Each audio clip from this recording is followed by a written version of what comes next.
Can I tell you that I'm pretty sure I was just involved in the longest independent wrestling show of all time, and I'm almost certain that that makes me a world record breaker. Yep. You think? A world record breaker? Yes, because I was in the longest independent wrestling event of all time. Not the whole time. No, I was in the whole show. Just because I wasn't in the whole show doesn't mean I wasn't in the whole show. When those doors opened at like 5, I was at the gimmick table slinging 8x10s, okay? Who was? What? Who was? It wasn't you. I have people. Mm-hmm. You're my people. Mm-hmm. So my people call your people, and your people help my people. No. Chelsea Stackhouse is up there too. Don't let her accept all the credit. Any Hoosers. So, not only was I in the Guinness Book of World's longest independent wrestling event of all time, slinging gimmicks from 5 o'clock until about, I don't know, Sunday afternoon, because it just never fucking ended. I got to be a part of a 8-man tag that was myself and Sam Stackhouse, Excellence Personified, Michael Berry, and Kenny Campbell. And then we faced off against the Young Lions group, which was Steven Cruz, Colt Kilbane, Dusty Gold, and Reed. And I'm not even going to lie, I forgot Reed was in the fucking match, because as soon as he got in it, he wasn't in it no more. But it was are you watching the news? Yes. That's fair. There's supposed to be tornadoes today. So this video is called About Last Night, but since I work nights now, my nights are your days.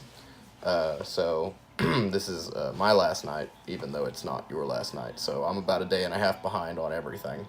So OKX was a really good show. My only problem with the entire show, aside from the length of it, was there was 9 matches, and I'm pretty sure at the end of 7 of them, there was a hug, a handshake, and a promo. So, but these were all meant to be blow-offs. These matches were all meant to be the end of an angle, the end of a storyline. And that's perfectly okay, but I feel like if we would have cut out about 4 hugs and handshakes, we probably would have been out of there before midnight. But really good show. Everybody stepped up their game. Everybody really, really tried to put forth the best effort they could to entertain the 200 some odd people that were there. I mean, it was a full house. Verdigris showed up. Verdigris. They showed up. And I'm really hoping that when WFC comes back to that same venue, that we have the same results when it comes to like the amount of people who show up and the energy that was behind them. When we do a typical show in Tulsa, the crowd's there, but they're not always the most energetic and enthusiastic audience. This crowd was. When they opened the doors, there were people just already starting chants. They were popping themselves. They were getting themselves over in the front row, and it was just a really cool environment. So, not at all in any way to try to take credit for anything, but like JD and Alex have come a long way since having tag matches with me and Sam as members of the cartel security team that they were in, years and years ago.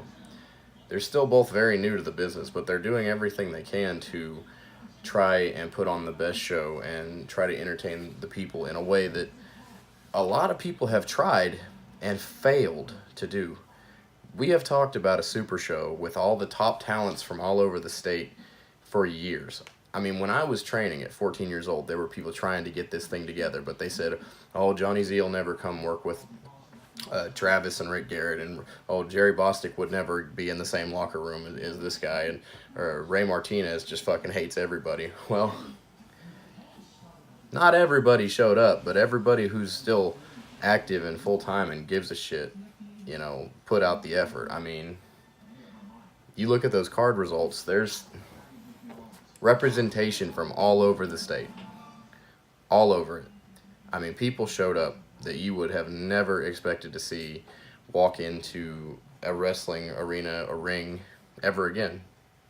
Brian Breaker, Chris Gosway, um, Jerry Bostick, he's doing his own thing, but he came to OKX. Lots of people from Oklahoma City. Most of my students, the guys that are really putting out the effort. Prince Mahali was there, Jim and I was there. Not so much my student, but still someone that I try to help out as much as possible. Tristan Thorne, Doc Black was on the show. And of course, like the regulars with the WFC crew, seeing Tim and Brad work together was neat because for a little while, some of us thought that shit wasn't part of the show, huge props to Luke Langley for carrying that old cunt in the main event and not blowing him up so much that he couldn't cut a 40-minute promo. I'm kidding. I'm kidding.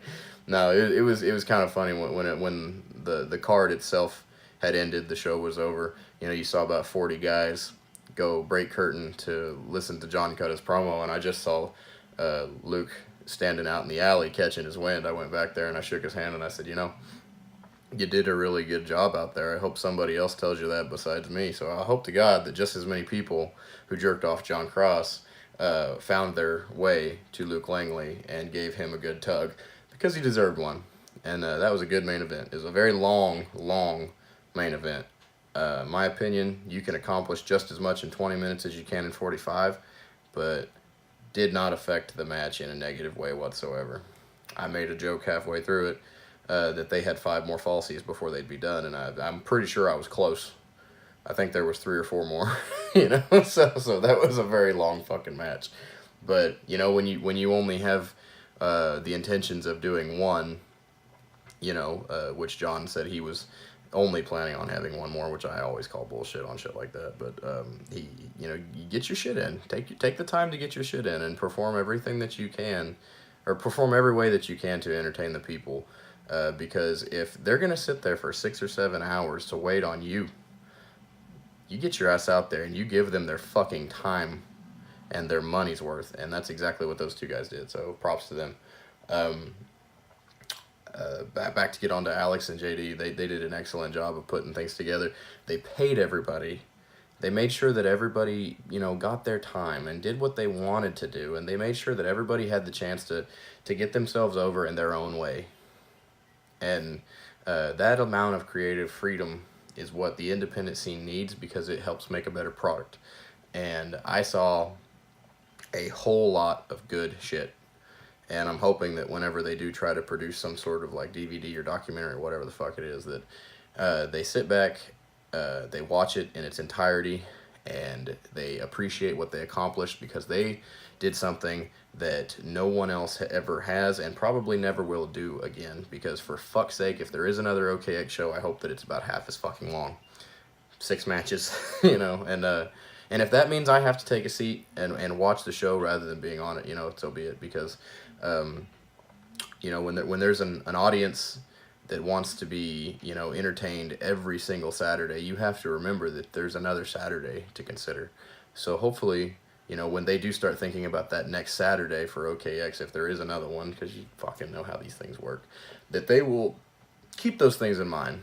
That the best thing about a beautiful story is a suspension of disbelief and the fact that maybe this is it, but maybe it's not. So always leave them wanting more. Don't give them so much that they can't take it. There's no point in having leftovers if you're so full you can't take another bite. Anyway, that was about last night. OKX was awesome. I thoroughly enjoyed myself. I know that everyone else in the locker room did. Great time. Great job, everybody. So yeah, see you next week.